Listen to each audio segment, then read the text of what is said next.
Hello student, welcome to my channel. Myself Jyoti Chauhan. Today I am going to teach motion. So let's start.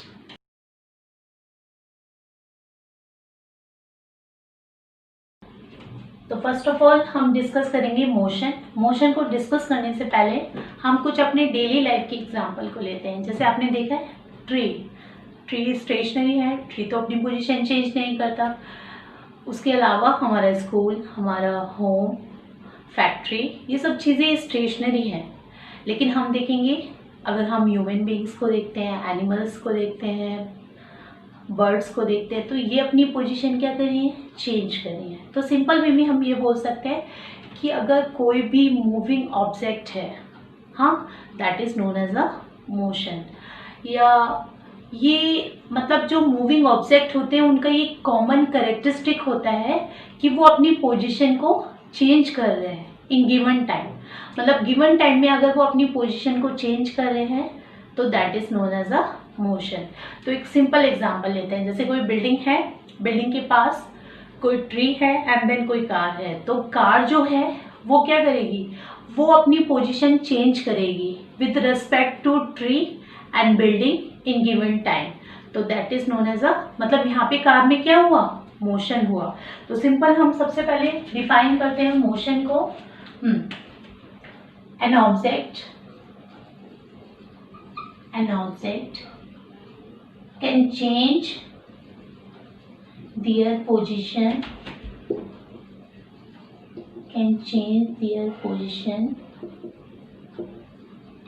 with respect to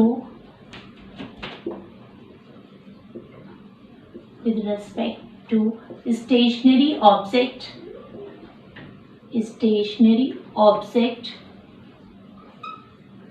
in given time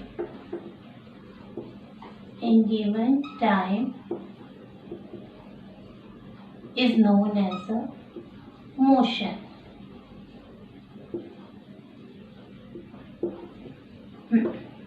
तो simple, अगर हमारा कोई भी object किसी stationery object के respect एक given time में अपनी पोजीशन चेंज करता है तो उस ऑब्जेक्ट में क्या हुआ, मोशन हुआ। अब नेक्स्ट हम डिस्कस करेंगे डिस्टेंस। सिंपली डिस्टेंस क्या है।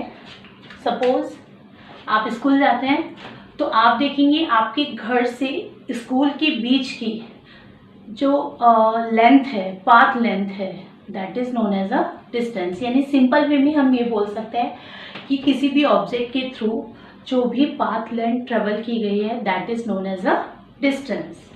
The path length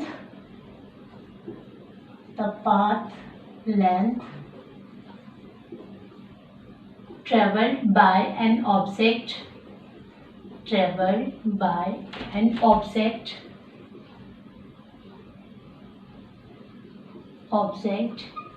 is known as a distance.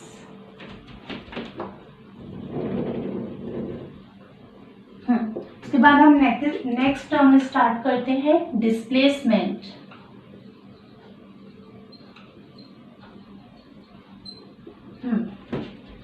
अब सपोज आपको रास्ते में कोई पर्सन मिल जाता है और वो पूछता है, किसी पर्टिकुलर प्लेस को पूछता है कि उसको वहां जाना है, ठीक है। तो आप क्या करेंगे, आप पहले उसको बताएंगे कि भैया इधर लेफ्ट में जाना, राइट में जाना, इतना डिस्टेंस होगा, ठीक है। तो सिंपल हम देखेंगे कि अगर हमारा कोई भी ऑब्जेक्ट जो पाथ लेंथ ट्रेवल कर रहा है in particular direction that is known as a displacement. The path length traveled by an object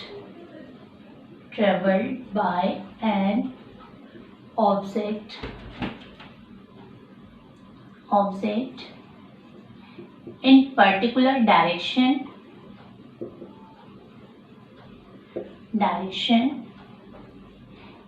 is known as a displacement.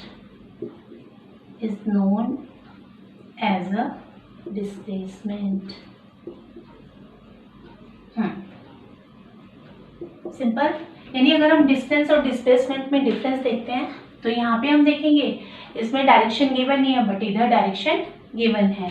अब हम यहाँ पे डिस्कस करेंगे। अच्छा, डिस्टेंस जो है, एक सिंपल एग्जांपल लेते हैं हम। यहाँ पे सपोज हमारा कोई ऑब्जेक्ट है, वो यहाँ पे ए पोजीशन पे है। पहले वो ए से बी पोजीशन पे गया, फिर बी से सी पोजीशन पे गया।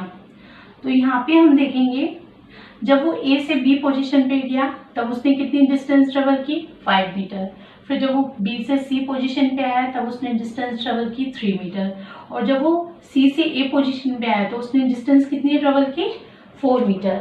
तो अगर हम यहाँ पे डिस्टेंस फाइंड आउट करेंगे तो डिस्टेंस क्या हो जाएगा, मतलब उसने कहाँ से स्टार्ट किया, ए से स्टार्ट किया, यानी ए से बी, फिर बी से सी, फिर सी से ए।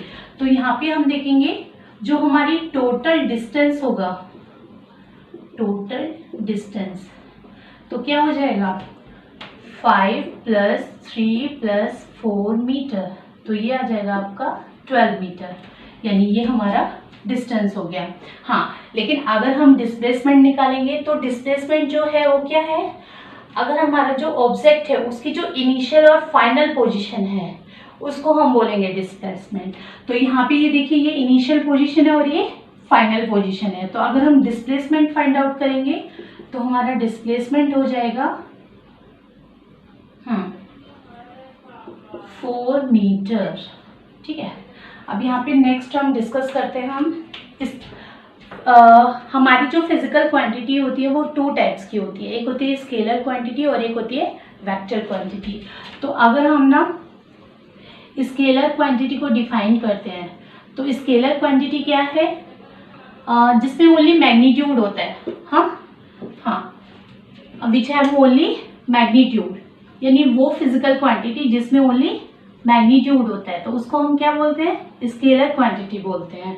और vector quantity, those physical quantity which have a magnitude as well as direction, यानी जिनमें मैग्नीट्यूड भी होगा और एज वेल एज डायरेक्शन भी होगी। Magnitude as well as direction. हाँ, तो हमारी जो फिजिकल क्वांटिटी होती है वो 2 टाइप्स की होती है, स्केलर क्वांटिटी और वेक्टर क्वांटिटी। तो स्केलर क्वांटिटी में ओनली मैग्नीट्यूड होता है, बट जो वेक्टर क्वांटिटी होती है उसमें मैग्नीट्यूड भी होता है और डायरेक्शन भी। तो अभी जैसे हम डिस्कस करेंगे तो डिस्टेंस किसकी तरह वर्क करेगा, स्केलर क्वांटिटी की तरह वर्क करेगा, बिकॉज क्योंकि उसमें ओनली मैग्नीट्यूड है। और अगर हम वेक्टर क्वांटिटी को लेंगे तो वो क्या हो जाएगा, हमारा डिस्प्लेसमेंट हो जाएगा।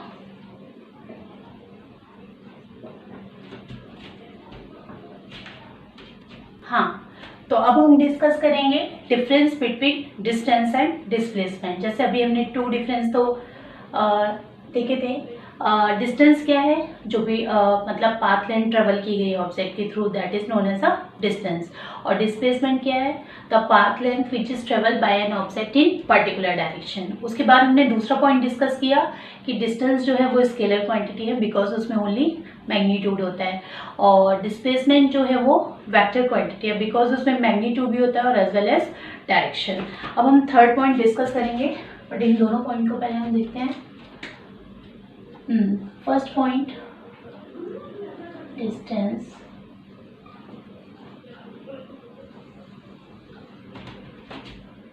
Displacement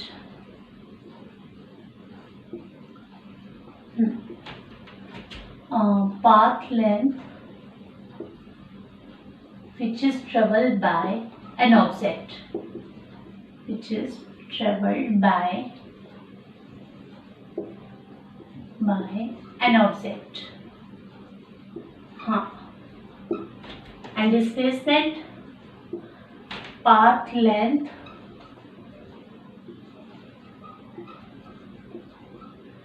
which is traveled by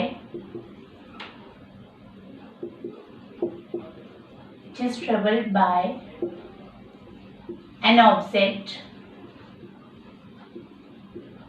in particular direction.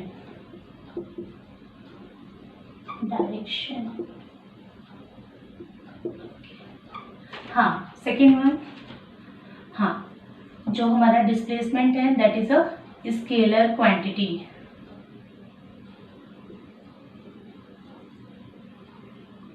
Quantity, और डिस्प्लेसमेंट जो है ये वेक्टर क्वांटिटी है।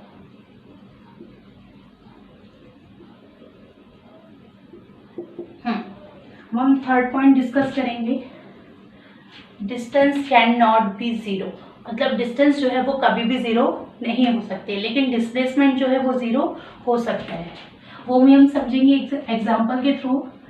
Distance can not be zero, हाँ, बट डिस्प्लेसमेंट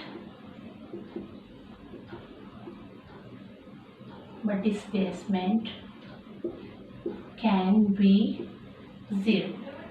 उसको एक एग्जांपल से समझते हैं। सपोज ये हमारा कोई एक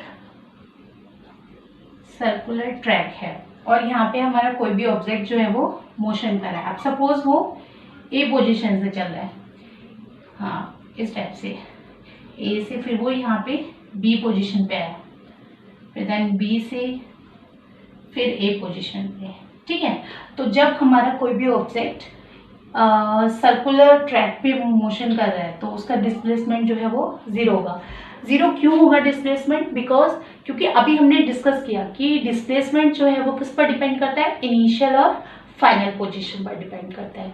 तो इसलिए डिस्प्लेसमेंट जीरो हो सकता है बट डिस्टेंस हमारा कभी भी जीरो नहीं होगा। अच्छा, एक सैम्पल प्रॉब्लम डिस्कस करते हैं।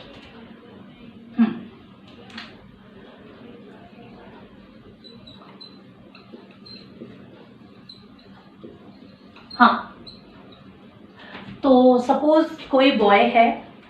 फर्स्ट ऑफ ऑल मैं यहाँ पे लिख देती हूँ जो जो मेंशन है। हाँ, a boy travel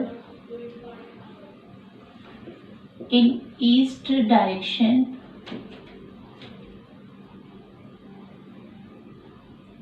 boy traveled 4.5 meter distance in east direction, then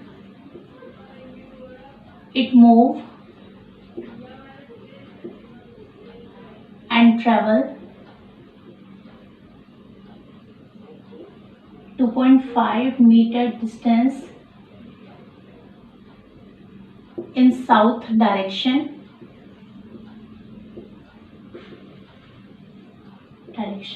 After that,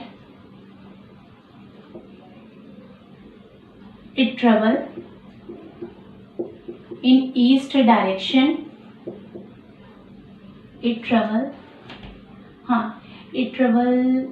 7.5 meter distance in east direction.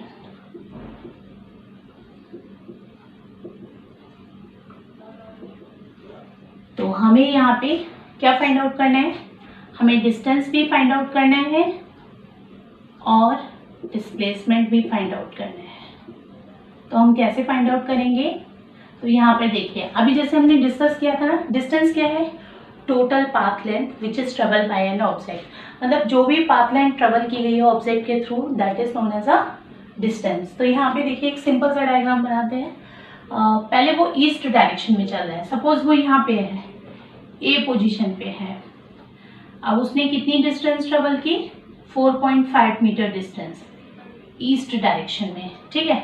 अब वो देन फिर वो साउथ में चला, कितना? 2.5 मीटर डिस्टेंस।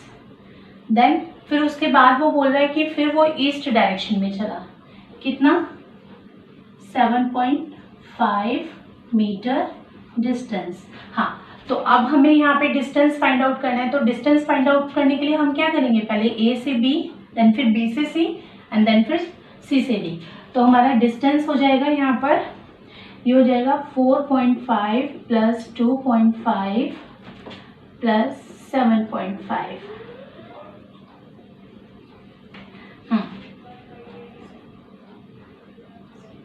हाँ, तो ये आ जाएगा हमारा 14.5 मीटर। अच्छा, अगर हमें डिस्प्लेसमेंट निकालना है तो अभी जैसे हमने डिस्कस किया डिस्प्लेसमेंट, फाइनल और इनिशियल पोजीशन। तो हमारी इनिशियल पोजीशन ये है और फाइनल पोजीशन ये है। अब हम क्या करते हैं, हम इसको मीट कर देते हैं, ठीक है। अब जब मीट करेंगे तो मीट करने पर देखेंगे जो आएगा that is known as a displacement, यानी ए और डी के बीच की जो पाथ लेंथ होगा that is known as a displacement. तो वो हम फाइंड आउट कर लेंगे स्केल से मेजर करके।